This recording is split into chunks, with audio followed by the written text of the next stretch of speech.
Tree box সম্পূর্ণ নিজ হাতে নিজ বাগানের জন্য নিজেই তৈরি করেছি। এই ট্রি বক্স চাইলে আপনি নিজেও বানাতে পারেন, খুবই সহজে বানাতে পারেন। এই ট্রি বক্স বানানোর জন্য এরকম একটা ফ্রেম নিতে হবে। এখানে দুটো সাইজ আছে এই ফ্রেমটার ভিতরে।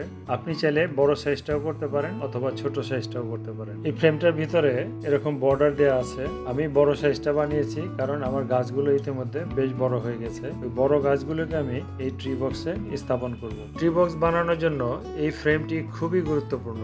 আমার এই ফ্রেমটির বড় অংশ 22 ইঞ্চি বাই 26 ইঞ্চি, ছোট অংশটি 18 ইঞ্চি বাই 26 ইঞ্চি।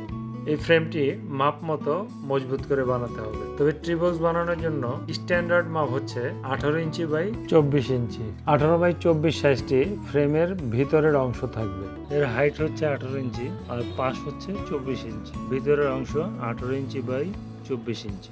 এই ফ্রেমটি দিয়েই আমি ট্রি বক্স বানিয়েছি, আপনারাও পারবেন। এরকম একটি ফ্রেম এই বক্স বানানোর জন্য যথেষ্ট। এই ফ্রেমটার সাহায্যে আমি বক্সের 4টি সাইড বানাবো প্রথমে, এরপরে আমি বাকি কাজগুলো করব। দর্শক চলুন আমরা এখন দেখাবো কিভাবে এই বক্স তৈরি করতে হয়। প্রিয় দর্শক, আমার এই ভিডিওটি না টেনে সম্পূর্ণ দেখার জন্য আহ্বান জানাচ্ছি। এই ভিডিওতে আমি আপনাদের দেখিয়ে দেব কিভাবে কম খরচে ট্রি বক্স বানানো যায়। এই প্রণালীটি পুরোটা আমি দেখিয়ে দেবো আপনাদের। ট্রি বক্স পরিবেশ বান্ধব। ট্রি বক্সে গাছ সুস্থ সবল এবং মজবুত থাকে।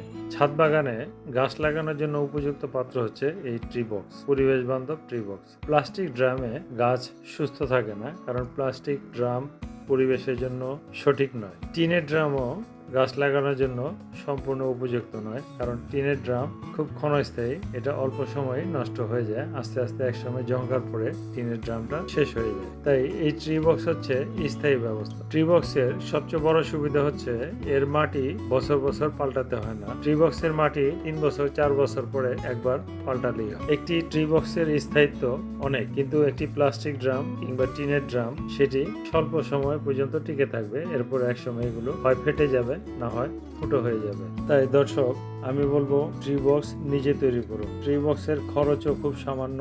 একটি ট্রি বক্স তৈরি করতে যে টাকা খরচ হবে, একটি টিনের হাফ ড্রাম কিনতে সমপরিমাণ টাকা খরচ হবে, অথবা তার চেয়ে বেশিও লাগতে পারে। কিন্তু ট্রি বক্সটি স্থায়ী আর টিনের ড্রামটি বা প্লাস্টিক ড্রামটি ক্ষণস্থায়ী। প্রথমে আমি একটি কাঠের ফ্রেম নিয়েছি। এই ফ্রেমটি একটি পলিথিনের উপরে বিছিয়ে দিয়েছি। ফ্রেমটির সাইজ হচ্ছে 22 ইঞ্চি বাই 26 ইঞ্চি। তবে স্ট্যান্ডার্ড মাপ হচ্ছে 18 ইঞ্চি বাই 24 ইঞ্চি ভিতরে। অর্থাৎ ফ্রেমটির ভিতরের অংশ থাকবে 18 ইঞ্চি বাই 24 ইঞ্চি। এটা হচ্ছে স্ট্যান্ডার্ড মাপ। তবে আমার এই ফ্রেমটি আমি একটু বড় করতে চাচ্ছি এই কারণে যে আমার গাছগুলো ইতিমধ্যে একটু বড় হয়ে গেছে। সেই বড় গাছগুলোকে আমি এখানে স্থাপন করব।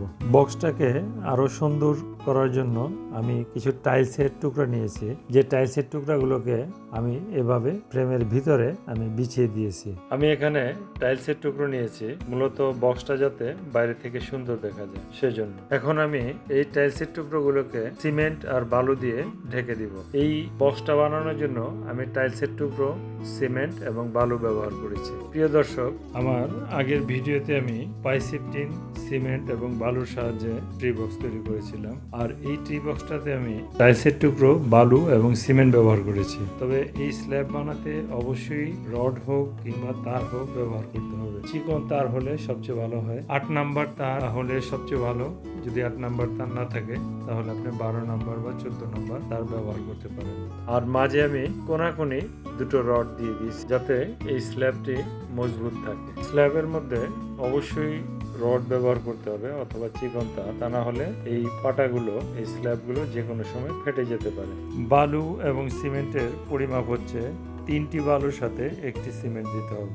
যদি বালু সিমেন্ট অর্ধেক হয়ে যায় সেক্ষেত্রে বেশি হার্ড হয়ে যাবে এবং এই ওয়ালগুলো ফেটে যাওয়ার সম্ভাবনা থাকবে। এখন আমি সিমেন্ট এবং বালুকে মিশিয়ে একসাথে সিমেন্ট এবং বালুর মিশ্রণটা দিয়ে এই টাইলসগুলোকে ঢেকে দেব। ফ্রেমটার চারপাশে সিমেন্ট মাখানো বালু চেপে ঢুকিয়ে দিতে হবে, কোথাও যাতে ফাঁক ফোকর না থাকে। যদি ফাঁকা থাকে তাহলে স্ল্যাবটি দুর্বল হয়ে যাবে। এই জন্য এটাকে এভাবে চেপে শক্ত করতে হবে।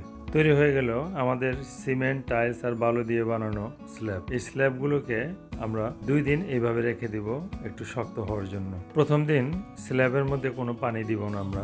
দ্বিতীয় দিন এই স্ল্যাবটাকে আমরা হালকা পানি দিয়ে একটু ভিজিয়ে রাখবো যাতে আরো শক্ত হয়। সিমেন্ট এবং বালুর মিশ্রণের মধ্যে যদি পানি ব্যবহার করা যায়, পানি দিয়ে একটু ভিজিয়ে রাখা যায় দিনে 2-3 বার পানি দিয়ে, তাহলে এটা আরো শক্ত এবং আরো মজবুত হবে। আমাদের বানানো স্ল্যাবগুলো এরকম, এটার বাইরের দিকটা বেশ সুন্দর। এই স্ল্যাবগুলোকে যখন আমরা জোড়া লাগিয়ে বক্স আকারে তৈরি করব তখন সেটা আরো সুন্দর দেখা যাবে এবং গাছ রাখার উপযোগী হয়ে যাবে। তবে এই 4টি স্ল্যাবকে আমরা এর কোণার মধ্যে যে তার বাড়তি রেখেছিলাম সেই তার দিয়ে এই 4টি স্ল্যাবকে আমরা জোড়া লাগিয়ে ফেলবো। জোড়া লাগিয়ে এই স্ল্যাবের তলাকে একটু ঢালাই করে দিব। তবে স্ল্যাবের এই তলাতে অবশ্যই 2টো ছিদ্র রাখতে হবে। গাছে যে পানি ব্যবহার করবেন অতিরিক্ত পানিটা যাতে এই ফুটো দিয়ে বের হয়ে যেতে পারে। এছাড়াও বৃষ্টির সময় গাছের গোড়ায় যে পানি জমবে সেই পানিটাও তলা দিয়ে বের হয়ে যাবে। তা না হলে গাছের গোড়ায় পানি জমে থাকলে অতিরিক্ত পানির কারণে গাছ দুর্বল হয়ে মরে যাবে। তৈরি হয়ে গেল আমাদের এই ট্রি বক্স। পরিবেশ বান্ধব এই ট্রি বক্স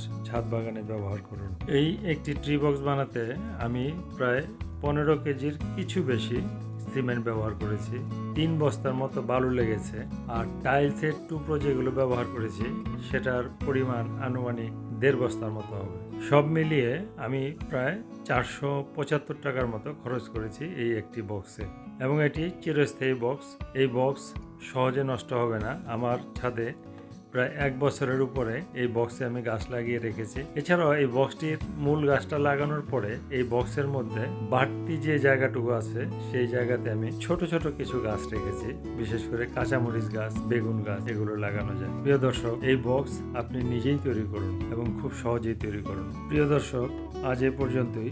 আবার দেখা হবে আপনাদের সাথে ছাদ বাগানে ট্রি বক্স আরো সহজে, আরো কম খরচে কিভাবে বানানো যায় সে ব্যাপারে আরো একটি ভিডিও নিয়ে। সে পর্যন্ত ভালো থাকুন।